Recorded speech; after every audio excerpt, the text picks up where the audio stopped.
ये एक ऐसी जगह है और हम एक ऐसे प्लेटफॉर्म पे हैं जहाँ से हम कुछ बात करते हैं ना, आप 90% केसेस में देखना, 90% बातों को सुनना, मतलब सारी बातों को सुनना, उसमें से 90% आपको ऐसी मिलेंगी जो पहले से सुनी हुई हैं, यानी पहले से हम उन्हें जानते हैं। बात है सारी एप्लीकेशन की। एक भी सही व्यक्ति जो कि हमारी लाइफ में है वो हमें एक भी सलाह ऐसी नहीं देगा जो गलत हो।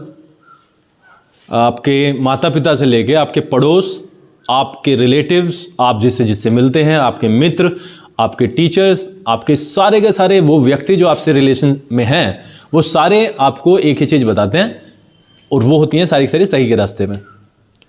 उनमें से कुछ अप्लाई हो जाती हैं, कुछ अप्लाई नहीं होती हैं और इसी के कारण क्लासिफिकेशन होता है हमारा।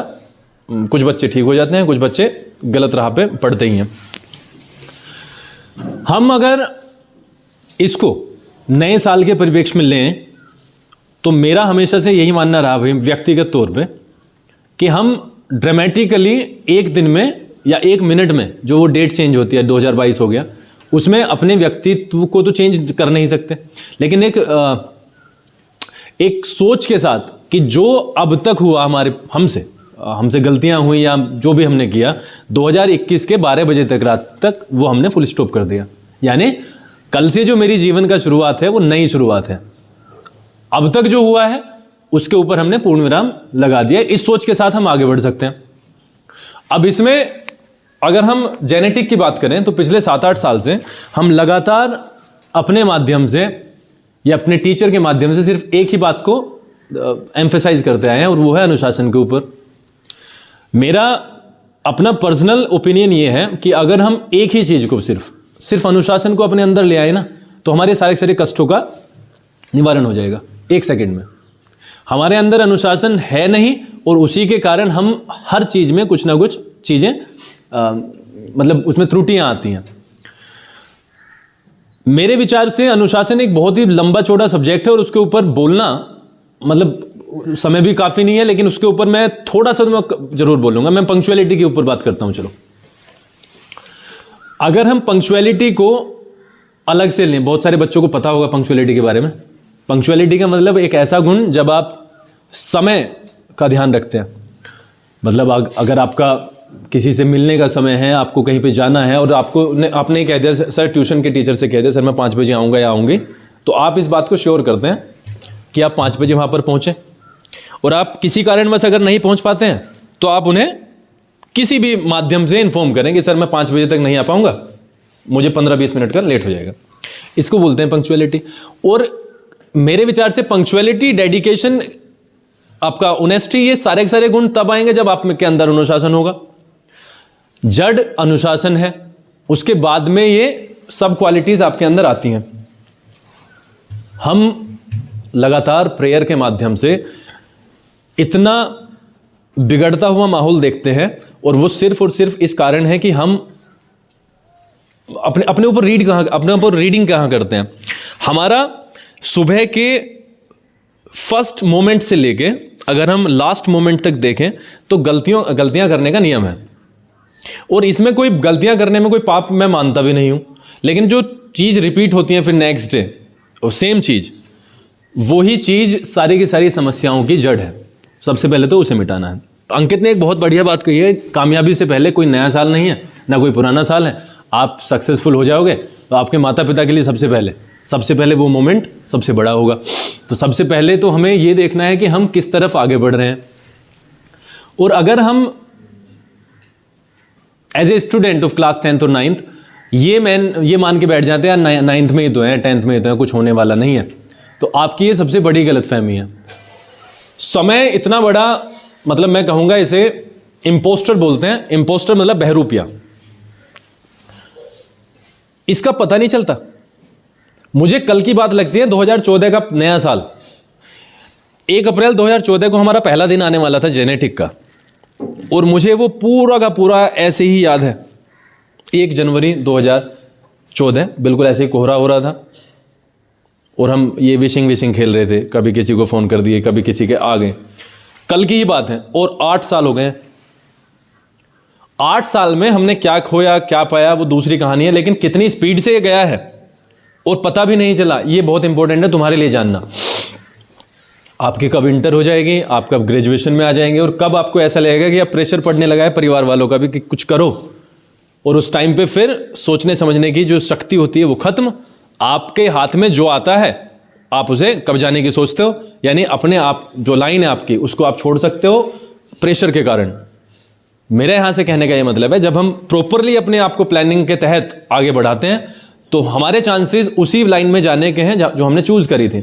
लेकिन जब हम लापरवाही के कारण अपने टाइम को वेस्ट कर देंगे और हम एक क्लोज टू द बाउंड्री पहुंच जाएंगे, तो फिर ऐसा हो सकता है कि उस जरूरत के हिसाब से हमें अपने प्रोफेशन को ही चेंज करना पड़ जाए। तो सबसे पहले तो आप अपने आप को मेकअप करो कि आप जाना किधर चाहते हो। मेरे विचार से बहुत सारे बच्चे ऐसे हैं जो 10th को बड़े ही लाइट मोड पे लेकर के उन्होंने पूरा पूरा विनाश कर दिया।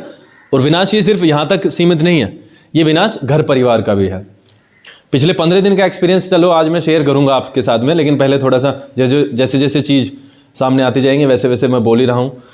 अंकित के बोलने से आज मैं काफ़ी प्रभावित हूं, बिना योजना के, बिना किसी प्लानिंग के, मेरी भी और अंकित की भी। तो अंकित ने जो भी बोला है वो एक एक शब्द पे आपको वो वीडियो डलेगी, वो एडिट होने के बाद में वीडियो डलेगी। आपसे मैं दोबारा रिक्वेस्ट करूंगा कि आप उसे दोबारा सुने, कई बार सुने और माता पिता को सुनवाएं। ठीक है, 2 तरीके के होते हैं टीचर्स। पहला, जो टीचिंग की जो लाइन है ना, वो जैसे मैंने अभी अभी कहा कि चलो यार इतना समय बच रहा है, 2-3 साल का समय है, चलो कर लो टीचिंग जाके। दूसरे होते हैं जो फुल फ्लेज्ड होते हैं, वो सोचते हैं कि हमें कुछ ना कुछ देना ही है, बच्चों को कुछ ना कुछ देना ही है। मेरे विचार से मैं पहले वाले की बात करूंगा, फुल फ्लेज्ड की तो बात ही नहीं करनी है, क्योंकि वो तो अपने आप ही सेल्फ मोटिवेटेड है, वो तो देगा ही देगा। लेकिन जो पहले वाले टीचर्स भी हैं, जो सिर्फ मैं कहूँगा जो गांव की भाषा में बोलते हैं कि टाइम पास करने के लिए पढ़ाने चला गया या चली गई, मेरा अपना ये विचार है भाई कि अगर हम टाइम पास करने के लिए भी आए हैं कहीं पे, तो कम से कम अपना 100% तो टाइम तो पास होने हो ही जाना है, या उसमें टाइम पास नहीं होगा। अगर मैं किसी क्लास को ले रहा हूँ इस टाइम, तो मुझे अपना 100% देने में क्या आपत्ति है बताओ। तो अगर मुझे कहीं पे 6 घंटे देने हैं तो मुझे कुछ आपत्ति होनी नहीं चाहिए अपना 100% देने में। हमारी जॉब इसलिए ज़्यादा बढ़ जाती है क्योंकि हम बच्चों के सामने होते हैं हमेशा, बच्चों के हाथ जैसा लगता है वो वैसा ही बनने की कोशिश करते हैं। आप बालों के स्टाइल देख सकते हो भाई, ये इतने भद्दे किस्म के बाल लगते हैं, लेकिन फिर भी क्योंकि हम टीवी पे देखते हैं इन्हें, ये अंग्रेजों का रूप है ये फुटबॉलर्स का, तो हम करते हैं उन्हें। तो जैसा हम करते हैं वैसा ही हमारे बच्चे उसको मतलब करने की कोशिश करते हैं। तो अगर वो कोई टीचर टाइम पास वाला भी है, कोई टीचर फुल फ्लैश टीचर है, उसको इस बात को बिल्कुल निश्चित करना चाहिए कि मेरे किसी भी एक्शन का फर्क, गलत फर्क इनके ऊपर ना पड़े। पहली बात तो ये है। और अगर पढ़ रहा है तो इमीडिएट लेवल पे उसे इस प्रोफेशन से बिल्कुल दूर चले जाना चाहिए। ये बिल्कुल सत्य है, इसमें मैं भी सम्मिलित हूँ। सपोज करो हम एक क्लास में गए और हम नहीं पढ़ा पा रहे। नहीं पढ़ाना भी 2 तरीके का है। आज मेरा मूड खराब है, नहीं पढ़ाया, उससे कोई फर्क नहीं पड़ता। लेकिन हम लगातार एक लापरवाही वाला रवैया अगर अपनाते हैं तो वो हर प्रोफेशन में ही गलत है। आप किसी दुकान पे भी काम करोगे तब भी गलत है, आप किसी स्कूल में काम करोगे तो गलत है, किसी कंपनी में काम करोगे तो भी गलत है। इसलिए ऐसे बच्चों के लिए अप्लाई होती है चीज़ें। अगर हम बैठते हैं क्लास में और बच्चों का रिजल्ट तो एक ही कारण है ना आने का, उनका फोकस ही नहीं है वहाँ। हमारा माइंड अगर बटा हुआ है तो रिजल्ट कहाँ से आ पाएगा। तो सबसे पहले तो फोकस आपको करना पड़ेगा। आप 100% देने की कोशिश करोगे तो परिणाम अपने आप ही आ जाएंगे। पूछने की इच्छा शक्ति होनी चाहिए, पूछने में कोई शर्माहट की बात होनी नहीं चाहिए। सारी सॉल्यूशन है हमारे पास में। फिर आप ये ध्यान रखना, कोविड का टाइम चल रहा है, आगे भी पता नहीं स्थिति कैसी होगी, और आप सबसे ज़्यादा दुर्भाग्यशाली बच्चे हो। मैं अभी 10वीं क्लास में जिक्र भी कर रहा था इस चीज़ का। आपके साथ में जब आप 10th में एंटर नहीं हुए थे तब ऐसा हो गया, और 10th में एंटर हुए तब ऐसा रहा, और अब 10th के बाद में भी चीज़ें ऐसी हो चुकी हैं। आपके लिए एक्स्ट्रा रेस्पॉन्सिबिलिटी लेना बहुत आवश्यक है। एक्स्ट्रा रेस्पॉन्सिबिलिटी इसलिए कह रहा हूं क्योंकि हम तो चलो पढ़ा रहे हैं जैसा भी, वो तो आपको पता ही है कैसा। लेकिन स्कूल खुले नहीं है, अंकित ने इस बात का जिक्र किया है। और यहाँ पे भी मैं उन आपको भी मिला के सभी बच्चों के लिए बात कर रहा हूँ। यूट्यूब पे और फेसबुक पे वीडियो जाएगी। बच्चों को सपोर्ट नहीं मिल पाया किसी भी विद्यालय का, इसीलिए मैं कह रहा हूँ आपको सेल्फ स्टडी की बहुत बड़े लेवल पर आवश्यकता है। अगर सेल्फ स्टडी नहीं कर पाए तो वहीं के वहीं अटक जाओगे जहाँ पे अटके हुए हैं बच्चे। इसलिए अपने आप को इस तरीके से तैयार करो कि स्कूल में कितना हुआ है वो एक दूसरी कहानी है, हम अपने घर पे कितना करते हैं वही इंपॉर्टेंट है, बहुत इंपॉर्टेंट है वो। ठीक है, हमने हमेशा देखो, अगर हम अपनी लाइफ को पैसों से कनेक्ट करें तो कौन कौन ऐसा बच्चा है, कौन कौन ऐसा व्यक्ति है जो ये कह देगा कि सर मैं तो कुछ पैसों को मानता ही नहीं हूं, पैसा तो जीरो है। कौन है ऐसा? कोई भी नहीं है। पैसे को मानना ही पड़ेगा। पैसा हमारी जीवन का सबसे पहला नहीं है तो मैं कहूंगा कि दूसरा तो है। अगर आप बहुत बड़े लेवल पर जा चुके हो और आप सोचते हो कि जीवन में सिर्फ वैल्यूज का काम है, तो उस व्यक्ति के लिए भी दूसरे स्थान पर तो पैसा जरूर आएगा। ठीक है, अदरवाइज 95% जनता के लिए पहली जो जरूरत है वो क्या है? पैसा है। और पैसा आप सभी जानते हैं 2 तरीके से कमाया जाता है। पहला नंबर 1 से, दूसरा नंबर 2 से। और मेरे विचार से यहाँ पर हम एक सभ्य समाज का हिस्सा हैं, हमारे परिवार सांस्कृतिक हैं, पारंपरिक हैं। हम कभी भी बेईमानी से पैसा कमाना पसंद नहीं करते। नंबर 1 से पैसा कमाने के लिए हमें हमारा ज्ञान हमारे काम आता है। इसलिए सबसे पहली बात शिक्षा की हमने हमेशा कोशिश की है। पैसे की बात इसलिए की है कि बहुत सारे बोल देते हैं कि क्या ठीक है मेहनत हो रही है तो पैसा भी तो हम दे रहे हैं। भैया आप जब इस लाइफ में जाओगे ना, अब आगे तो आप पैसा भी दोगे और आपको रिटर्न नहीं मिलना उसका। पैसा उल्टा सीधा खर्च करोगे और वापस नहीं आने वाला। अगर आपको 5 रुपए की चीज में 5 रुपए का वापस मिल रहा है तो आप सौभाग्यशाली हो आज के समय में। ये बात आप समझ पा रहे हो मैं क्या कहना चाह रहा हूं? हमने हर मिनट में आपको ये कोशिश की है कि हम किसी ना किसी तरीके से, आपका सिलेबस तो दूसरी बात है, हम किसी ना किसी तरीके से आपको उस लेवल पर पहुंचाए कि आप सिलेबस की बात तो करें। सिलेबस हर टीचर के चुटकियों का काम है। सिलेबस में पूरा कराने जैसी कोई बात नहीं है एक टीचर के लिए। अगर एक टीचर 5 दिन आपकी बुक पे लगा दे ना, अपना काम छोड़ के 5 दिन, तो सिलेबस अगले 15 दिन का खेल है उसके लिए। 15 दिन में सिलेबस की धज्जियां उड़ जाएंगे। पर आप सोचो क्या वो काफी है? एक टीचर के लिए वहां पर मौजूद होना और अपना 100% देकर आपके फेस रीडिंग को करना, आपको पूरा का पूरा समझाना इज इंपॉर्टेंट और इसी में समय लगता है। अगर सिलेबस की पूरे की ही करने की बात है तो वो तो हो जाएगा, लेकिन सिलेबस पूरा तब माना जाता है जब वो ज़्यादा से ज़्यादा बच्चों के समझ आए और ज़्यादा से ज़्यादा बच्चे उन्हें करने लगे। हमने हमेशा ये कोशिश की है कि आपको मोटिवेशन के साथ एक सही एजुकेशन दें। उसमें गलतियां होती हैं, इधर से होती हैं उधर से होती हैं, वो पार्ट है। आप देखते होगे आपकी मम्मी से लड़ाई हो जाती होगी, कभी कभी पापा से हो जाती है, कभी कभी भाई से हो जाती है। ये पार्ट एंड पार्सल है ऑफ लाइफ, ये चलता ही रहेगा। कभी मनमुटाव हो गया, कभी दोस्ती हो गई, तो इनके ऊपर ज़्यादा थोड़ी ना विचार विमर्श करना। ये तो कभी आपको मेरी बात बुरी लग जाएगी, कभी उसी दिन मेरी कुछ ऐसी बात होंगी जो आपको सही लग जाएंगे। तो ये तो भाग हैं, ये अलग नहीं हो सकते जीवन से। लेकिन आप थोड़ा सा इसे ब्रॉडर वे में सोचो कि हम अब ऐसी लाइफ में एंटर करने वाले हैं इंटर के बाद जब हमें समझाने वाला कोई नहीं होगा। और वो जो फेज होता है ना 11-12 का, वो होता है किंग्स वाला। मतलब उसमें हम, वैसे तो अभी थोड़ा थोड़ा आप सोचने लग गए होंगे, उसमें हर व्यक्ति अपने अंदर एक राजा है। वो दूसरे के दिमाग से चलना नहीं चाहता। समय उसे ऐसा कर देता है कि वो समझता है कि आई एम द वाइजेस्ट, मैं सबसे बुद्धिमान हूं। और उसे फिर वो वाली चीजें अपने अनुसार ही दिखती हैं। मतलब जो वो करता है वो सोचता है कि वो ठीक है। लेकिन जब हम देखते हैं 5 साल के बाद में कहानी, यार अगर मैं पीछे मुड़ के देखूं 10 साल पहले, तो हम उनमें चेंजेस करने की कोशिश करते हैं। यार 10 साल पहले अगर मैं ये कर देता तो मजा ही आ जाता, ऐसे सोचते हैं हम अपने माइंड में।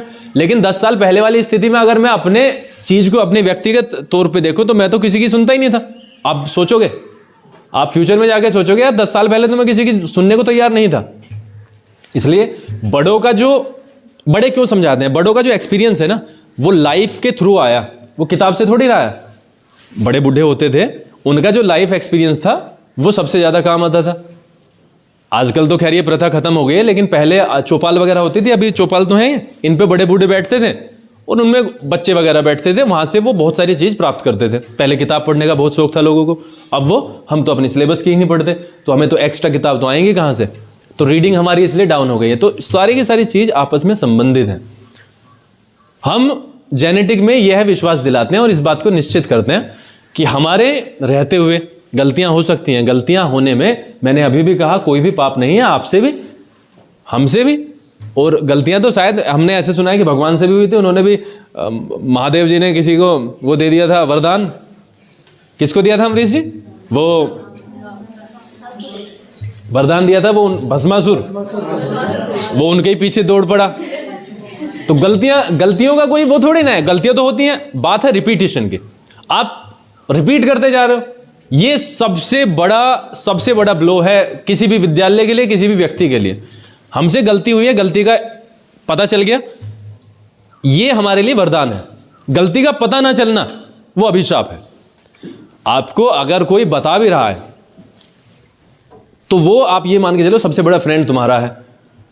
अदरवाइज ऐसे हमने देखे हैं कि वो प्लान करते हैं कि अगर इससे कुछ हो जाए ना गलती, तो इसे बतानी ही नहीं है, क्योंकि अगर इसे बता दी तो ये ठीक करेगा इसे, और ठीक करेगा तो कंपटीशन हमारे लिए तैयार करेगा, तो क्यों बतानी, छोड़ो ऐसे इसी रास्ते पे चलने दो, कितना अच्छा है, कंपटीशन ही खत्म हो गया। इसलिए बिल्कुल भी अपनी लाइफ को एक तो ये फॉर ग्रांटेड मत लो कि ऐसे ही है, ये तो बड़े तरीके से मिले होगी, पता नहीं किस किस को नहीं मिलती होगी, पता नहीं कैसे कैसे मिली है। और इसलिए लाइफ छोटी भी हो गई है। और ये कब में 10-15 साल के बाद में एक ऐसी अवस्था में हम आ जाते हैं जहाँ से सिर्फ आप फंस जाते हो यहाँ पे आके, ना आप इधर मूव कर सकते, ना आप इधर मूव कर सकते, ना वापस जा सकते। सिर्फ एक ही रास्ता है, आगे बढ़ना जो अब हमारे पास है उसके साथ। इसलिए आप एक ऐसी दशा में हो जो सबसे सुरक्षित है इस टाइम। आप यहाँ से 70 रास्ते चुन सकते हो अपनी योग्यता के अनुसार। अगर टाइम वेस्ट कर दिया तो फिर आपके पास में कुछ चीजें ऐसी हो जाएंगी जो सिर्फ मजबूरीवश होंगी। ये बात समझ आ रही है? कईयों के सर से जारी होंगे, ऐसे निकल जाती हैं।